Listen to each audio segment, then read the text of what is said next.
Assalamualaikum dan salam sejahtera. Saya ucapkan kepada Dr. Muhammad Fajil bin Abdul Batal dan rakan-rakan semua.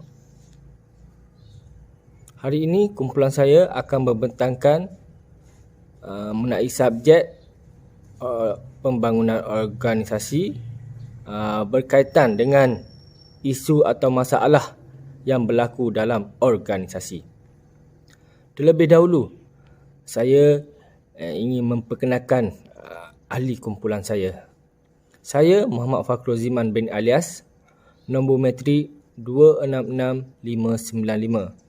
Seterusnya, kawan saya Nik Mardi bin Mat Hassan, nombor metrik 266688.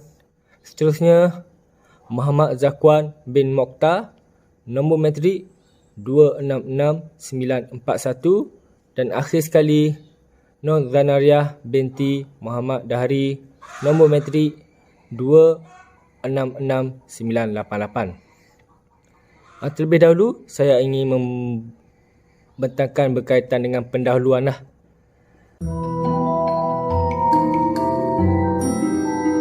Pendahuluan. Pada masa ini, terdapat banyak cabaran yang dihadapi oleh pengurusan sumber manusia dalam menuntut akan persekitaran kerja yang pantas.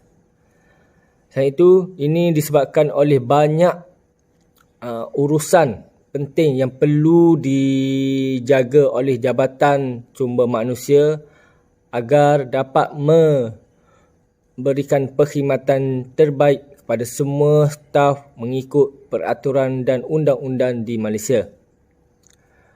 Kunci untuk semua cabaran ini adalah mengikut perkembangan semasa tentang apa yang berlaku peringkat global.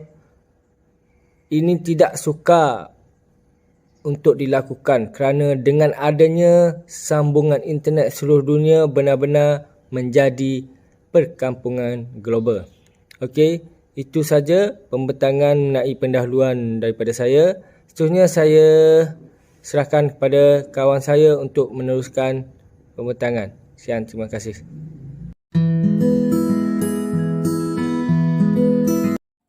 Assalamualaikum warahmatullahi wabarakatuh dan salam sejahtera.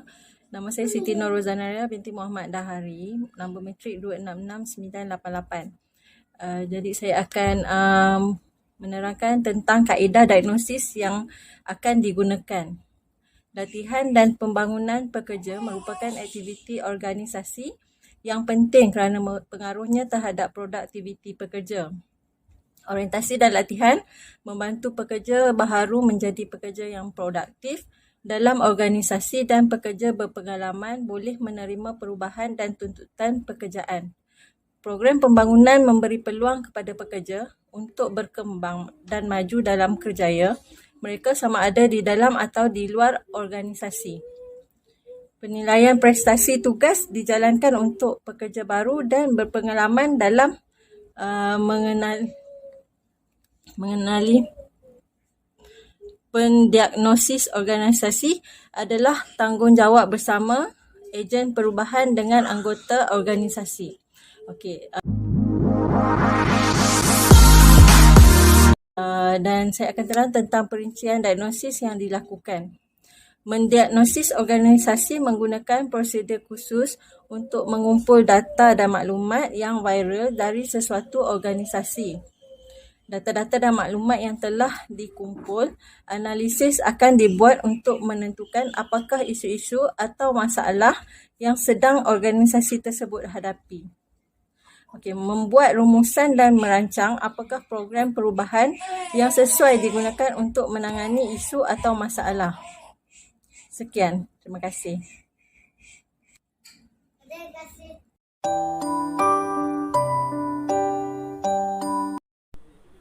Kaedah yang digunakan untuk menganalisis data. Reka bentuk kajian kualitatif berdasarkan beberapa faktor penting, terutama kekurangan teori dan data empirikal berkaitan polisi maklumat. Faktor utama di atas, beberapa faktor lain turut memperkukuhkan justifikasi pemilihan reka bentuk kajian kualitatif. Maklumat yang terperinci terbuka dan diharapkan dapat membantu mencapai maklumat kajian itu menganalisis dasar maklumat Malaysia.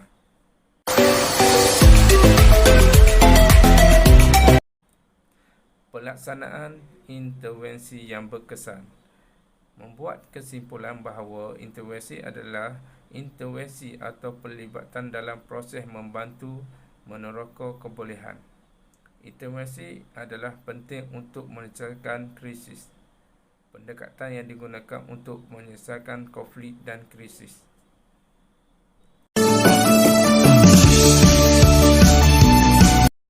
Assalamualaikum, saya Muhammad Zakar bin Mokhtar, matrik nombor 266941. Untuk menerangkan intervensi perubahan yang disyadangkan serta bagaimana ia dilaksanakan, iaitu perubahan organisasi merupakan suatu keadaan di mana struktur manusia dan teknologi dalam organisasi bertukar bentuk.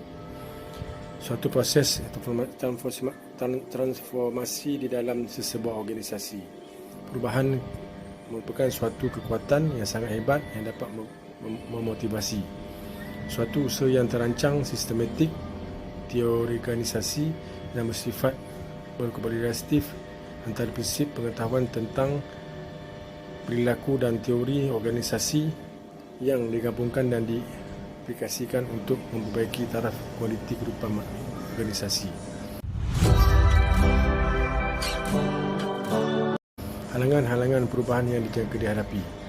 Kesahihan dan kualiti sumber maklumat, perubahan teknologi, tentangan terhadap perubahan, tentangan individu dan tentangan organisasi.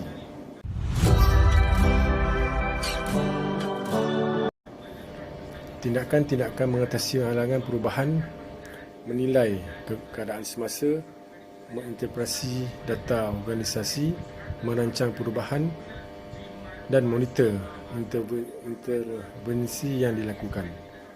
Sekian, terima kasih.